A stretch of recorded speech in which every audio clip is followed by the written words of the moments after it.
I mean, you're leaving something very important off the list, Governor? You also ran a candidate who could not reliably talk, walk or ride a bicycle. Take me into Gavin Newsom's soul when you had to tell reporters from around the world why the United States president could not complete a sentence. Well, it was obviously we were challenged as it relates to that debate. But if you're asking about my soul, which I appreciate, you're asking about my direct engagement and interactions with former President Joe Biden, who was not our nominee, but as it relates to his campaign and what those decisions look like, as it relates to his determination whether or not to continue that campaign or end it as he did, I never had, period, full stop. I would be lying to you, and I won't lie to you, as it relates to the direct engagement I had with Joe Biden that ever suggested a cognitive decline to the degree that we saw at that debate night. And so that was a challenging moment. And of course, over the course of the next few weeks, that moment became a monumental decision where he decided to pass that baton, and Kamala Harris, as vice president, became our nominee.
Tim Waltz, Kamala Harris's running mate at the last election, explained today why he was her running mate, and in doing so, inadvertently explained why the Democrats not only lost the last election, but will continue losing elections.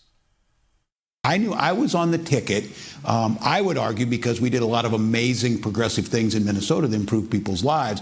But I also was on the ticket, quite honestly, because I could code talk to white guys watching football, fixing their truck, doing that I could put them at ease. I was the permission structure to say, look, you can do this and vote for this. Code talk and permission. There's a man who knows absolutely nothing about men. But I suppose when your signature move is jazz hands, and do you remember he tried to load a shotgun with his groin?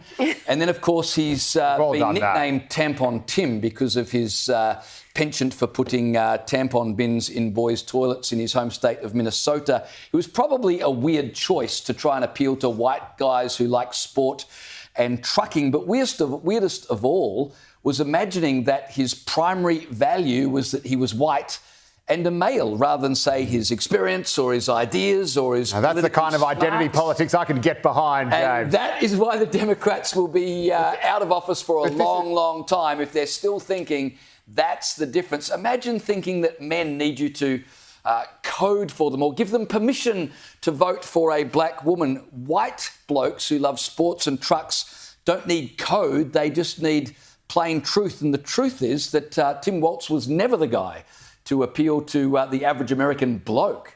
Indeed. And the fact that an average white guy living in America who does love trucks, who does love sport, would find an affinity with a guy like Tim Walz. Like, they literally were like, okay, well, we've got a black woman running for president, so we're going to get a middle-aged white guy as her VP running mate. Tick that box, identity politics for the win. I'm sure people will find him really relatable. He's the white guy to find relatable and be like, yeah, I'm going to vote for them because I see myself reflected in this absolute bumbling fool. Remember, Tim Walz is the guy who called himself a knucklehead. I will be the first to tell you, I have poured my heart into my community. I've tried to do the best I can, but I've not been perfect, and I'm a knucklehead at times. Tell us something we don't know, mate. I mean, my goodness, Joe. It's a very sort of typical. I despise it, but it's a very sort of typical new progressive left, as opposed to just good old fashioned, of the people, by the people, for the people. But where there's this idea that elections are kind of a game. They're kind of like an algorithm, and that you can listen to the way they speak. Listen to the way Get Up speaks, for example, in its campaign strategy when it bombards you with emails and tells you how we're going to donate, and if we just get $6 here and $6 there, and listen to the way the Obama team, and they did it very effectively, but talked about the ground game. I mean, they did that effectively because they had a candidate who could actually connect with normal people. But this idea that I'm the sort of Rosetta Stone for straight, white, middle-aged, masculine men who make up, the vast majority of the sort of middle American Rust Belt states that we need to win. I know how to communicate with them. It's like, how about just being one of them? Like, how about just being normal? And there's, just after the election, there was a big push on by some in the Democrats, sadly not the side of the party that I think Tim Walz and Kamala are on, but where they said, what the hell are we doing? We have screwed up everything. We need to get out. We need to go to the gun shows. We need to get out there in the four-wheel drives. We need to actually get into the community we are. We've got to stop, hanging around in all our cool sort of East Coast, salons and brunch spots, talking about how we can, secretly communicate and use people as vessels to harness these people. And we've got to get out there and live among them. How's that for a good idea?